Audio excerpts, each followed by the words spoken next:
everyone. I'm so glad you joined us today. This is Francine from Autumn is Here, and I'm here to celebrate National Social Workers Month. When I think of a social worker, if I can say one word that would identify a social worker, I would say help. Social workers are there to help individuals, families, and communities with challenges to improve their well-being. They do that by counseling, advocacy, and resources. Today we're here and we're going to speak to a social worker who actually works for Caring Kind, an organization that helps people with Alzheimer's and dementia. She is the Vice President of Family Support. She is here to talk to us about Caring Kind and all their many services that they have to help people who are dealing with dementia and Alzheimer's. And the services are all free. Yes, free. So stay tuned, listen, please like, share, subscribe, and let us know what you think about this show. Autumn is Here. Hello, everyone. Welcome to my show, Autumn is Here. I'm so glad you came today. Today we have a special show. We have Susanne Bengtsson. She is from Caring Kind, and she is the Vice President of Family Support there. And we're going to welcome her to our show. I'm so glad to have you here, Susan. How are you today? I'm very well, Francine. How are you? And thank you for having me. Good. I'm so glad that you made some time for us on Autumn is Here to just give us some information about Caring Kind. So first, tell us a little bit about yourself. Sure. So, yes, I'm a social worker. I'm Vice President of Family Supports here at Caring Kind. Before I came to Caring Kind, I worked for many years in assisted living, first as a memory care director, and then after that as an executive director.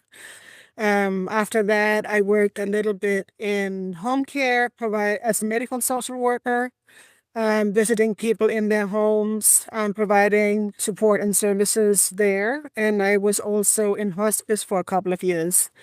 And then I came to Caring Kind approximately 3 years ago through my connection with our CEO, Eleonora, whom I used to work with when I was in assisted living. Oh, okay. So all that background brought you to Caring Kind because Caring Kind deals with Alzheimer's, correct? Correct. Alzheimer's and other types of dementia or other types of diseases that lead to cognitive impairment. Okay, so tell us just a little bit more about Caring Kind, like how long has it been around and what's the background? Sure. So originally, Caring Kind was founded as the Alzheimer's Society, one of the first charities focused on dementia. That was in 1978. Then in 1985, it was founded as the New York City chapter of the Alzheimer's Association as part of the Alzheimer's Association. And then in 2015, Caring Kind retained independent charity status as Caring Kind when the Alzheimer's Association became centralized, and Caring Kind decided to remain independent. So we're celebrating about 46 years. I can tell you a little bit about our mission. It is to create, deliver, and promote comprehensive and compassionate care and support services for individuals and families that are affected by Alzheimer's disease and other dementias, and to hopefully at some point eliminate Alzheimer's disease through the advancement of research. And we provide programs and services for individuals with dementia and for their family and professional caregivers. And some of our programs and services can be increasing public awareness, collaborating with research centers, informing public policy through advocacy, and of course, the programs and services that we deliver directly to our clients, whom are mainly people living with a diagnosis and their care partners. Oh, okay. So how do you outreach for that? How do people know that Caring Kind is here for services? We do a lot of public speaking. We're always raising awareness. We do a lot of education programs. We collaborate with a large number of community organizations to provide services, to provide education. We run about 80 support groups that we run in collaboration in some instances together with community-based organizations. We accept people from all over, not just New York City. We have clients that come to us through word of mouth from other states, even from other countries. Oh, wow. Oh, wow. How do people pay for your services? All of our services are free of charge. We don't charge anything for any of them. Um, we have I'll maybe explain a little bit later, Francine, what types of services we have, what types of programs we have, but they're all free. And we provide services in a number of different languages. I mean, English being the main one, of course, but we also provide our programs in some of the Chinese languages, and in Korean, and in Cantonese and Mandarin for the Chinese, and in Korean and Spanish. So we try to reach as many people as we can. Okay, awesome. Well, let's talk about some of the programs because you have programs for the family member and the caregiver, but you have programs for people with Alzheimer's or dementia, some type of dementia also. Right. Right. So the way that we provide our programs are either like one-to-one sessions directly with one of our navigators and the caregiver. We also provide small group programs. We have education seminars and webinars that you can access through our website. We have several going on every month. We have trainings, and then we have some special events. And kind of our organization have like two different pillars, if you will. So one is providing programs and services to people that are actually living with a diagnosis, and the other pillar is providing programs and services to people that are caregiving for somebody, whether it's a family member or a friend or a neighbor or a professional caregiver, whoever it may be. So in terms of our early stage programs for people that are living with a diagnosis of Alzheimer's disease or another dementia, one of our hallmark programs is something called cognitive stimulation therapy. And cognitive stimulation therapy is an evidence-based program that was developed in the UK. And it's specifically beneficial for those people that have what we call MCI, or mild cognitive impairment, and onwards towards the early to middle stages of the disease. People have to be able to engage in conversation and like a give and take conversation. It stimulates the mind. It generates new thoughts and ideas and opinions. It improves cognition and mood, and it socializes people. It provides engagement, and it improves quality of life. It's a 16 sessions over 8 weeks. It's a small closed group program. It's virtual. We offer it virtually and in person, and we offer it in English and Spanish.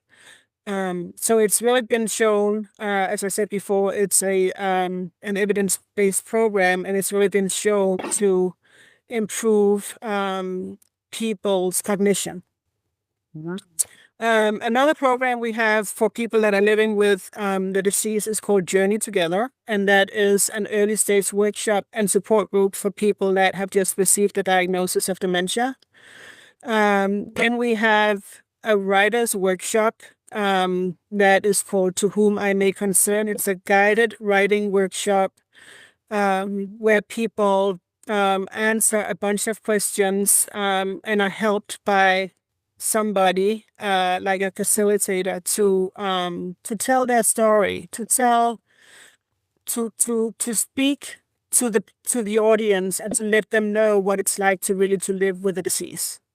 And then we have a life pathway program, which is for people that have been diagnosed with dementia, but they are living alone. So we have a bunch of different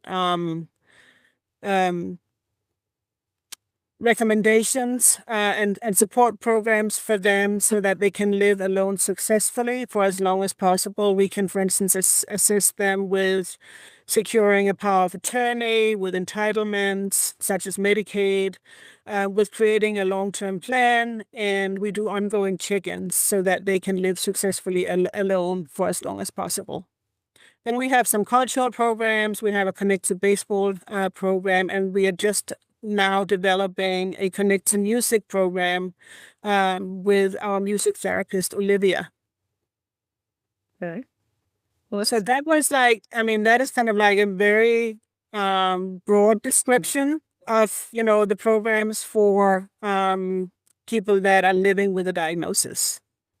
okay, so for people to get your services, do they have to have a diagnosis of Alzheimer's or dementia from a doctor? Is that how this works? Yeah, I mean, we don't like to turn people away, but I would say in general, they have to have some kind of cognitive impairment diagnosis, not necessarily a specific diagnosis of Alzheimer's or another type of dementia. And I'm saying that because it's very, very difficult to get an accurate diagnosis and it can take a very long time.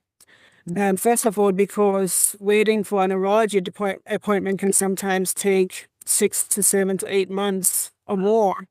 So we're not going to turn people away in the meantime, but our programs and services are really specific for those people that are suffering from cognitive impairment, from memory loss, and for their caregivers. Okay. Okay. All right. Well, that's awesome. So we have a helpline. Our helpline is operating Monday to Friday from 9 to 5. Through our helpline, you can get information, referrals, resources, and you can set up a dementia consultation with one of our navigators, which is like a one-on-one conversation with a dementia specialist that can educate you about our programs and services and try to work with you on finding out where you should kind of start, what programs would be the most beneficial depending on, where you are in the caregiving journey. We also have a Wanderer Safety program that you can sign up to our website or to our helpline, and that's for people. It doesn't locate people, but it is a bracelet that people can wear if they've been diagnosed with dementia and if they get lost. And when they get found, the bracelet will identify them and will identify their primary contact person. Okay. Then we have support groups. So we have about 80 emotion-based support groups for caregivers, and they're kind of like divided into different demographics, mostly support groups for spouses and partners, and other support groups for adult children that are caregivers, but also support groups very specifically to very young professionals, adult daughters, early onset people that are caregiving for somebody who has a very early diagnosis of dementia, maybe when they're only in their 40s or 50s. We have support groups for LGBTQ. We have an African American support group. We have Orthodox Jewish support groups. We have Chinese speaking support groups, Spanish speaking support groups. So we try to, meet as many different demographics as we can. Those support groups typically meet twice a month for 90 minutes with a trained facilitator. Then we have a program that's called Partnering Together, which is a 10-week support group / psychoeducation.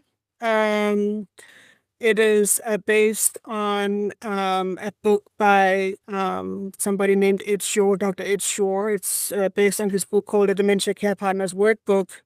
So it provides support, but it also provides a lot of education through the 10 weeks. So it's really to get prepared to be the best caregiver that you can be. And so we recommend that program for people that are caregiving for somebody who has just been diagnosed. Then we have our educational workshops that I mentioned. You can find on the calendar on our website. We try to provide like 3 or 4 different educations every month, and some of the hallmarks of those education offerings are a Medicaid seminar and a legal and financial seminar, so people can learn more about entitlements and also what kind of legal paperwork they should think about getting set up, power of attorney, healthcare proxy, living will, those types of things. And then we have one-on-one coaching services with a dementia specialist. So you can meet with a dementia specialist like 4 to 6 times over a period of 6 months, and you can kind of zoom in on some of the things that you're struggling with the most as a caregiver, and then the dementia specialist will help you, give you some tools so that you can deal with those challenges in, hopefully in give you some relief and some tools and tips on how to get through some of those challenges. And then we just introduced what we call a pre-loss support group, which is also a 10-week support group. And that's for people that are caregivers in the late, middle to end stages of the disease, where they're kind of getting ready for the death, because we know that dementia, unfortunately, it is a progressive, fatal disease that will result in death. So we've just introduced this new support group to kind of prepare people for the goodbye and for the grief and loss. Okay. Well, it's well rounded. It goes through all these different stages of Yes. dementia. Yes. So it's very, very supportive. The whole idea, Francine, is we're trying to be very intentional about being able to provide services from the beginning until the end, through the whole dementia journey. So that people don't feel that we really want to be the trusted partner for people that are caregivers and for people that are living with the disease, and for them to know that we are here to support them throughout the process. So how do you get these services? If you can just call, say if you have a diagnosis, you just call. You call a helpline, and the first thing that will happen is probably that you will be, they will help you to book an appointment with a navigator. And the first appointment will be just to check in, to see where, what's going on, to learn a little bit about your story, whether you're a person living with dementia or the person or the caregiver. And then, you can build on that, you can build more on appointments on top of that and get enrolled in programs. Okay. All right. Well, thank you. Thank you for all this information. This is great. There's one more thing I want to talk about. You have a very special event that you have every year. It's a caring walk. And it's not a secret. If I remember correctly, I met you at the walk. Yeah, it's a very big event. Yes. It's very nice, and it's a very big event. Talk a little bit about that, please. Yes. So, since all of our programs and services we offer for free, and so the way we raise money is through donations, and then we have a couple of annual events. We have a gala that's in June. We have an annual meeting actually that's coming up in March. I think it's on the 24th. And then we have our Caring Kind Walk. So every year in October, we meet in Central Park. People can create walk teams if they want to support a specific person that they are related to, or a friend. They can set up a walk team to support that person and raise money for the team. And those that money goes to Caring Kind. It is a day that's fun, that's informative. We have the whole area in front of the bandstand. We have lots of different tables with research information, with information about our programs and services, with information about how you can take care of yourself to prevent developing dementia. We have speakers, supporters. Speakers can sometimes be people that are living with the disease, that are talking about how they have found support. It can be caregivers. We affect about 1,000 people, so it's like a sea of orange. Orange is the color of Caring Kind, and it's really a celebration of life and purpose and coming together for people to see that there are so many people, unfortunately, that are impacted by this, but that, we can be supportive of one another. And there are places like Caringheim to go to find help. Mhm. Yes, that's wonderful. It was an amazing event. It really was. And I met some. And see, what was your favorite moment at the walk? Well, you know what I like because it was so many different people there that were talking talking about different things of Alzheimer's. So I met people who were talking about research and clinical trials. I met people who were talking about how cannabis helps.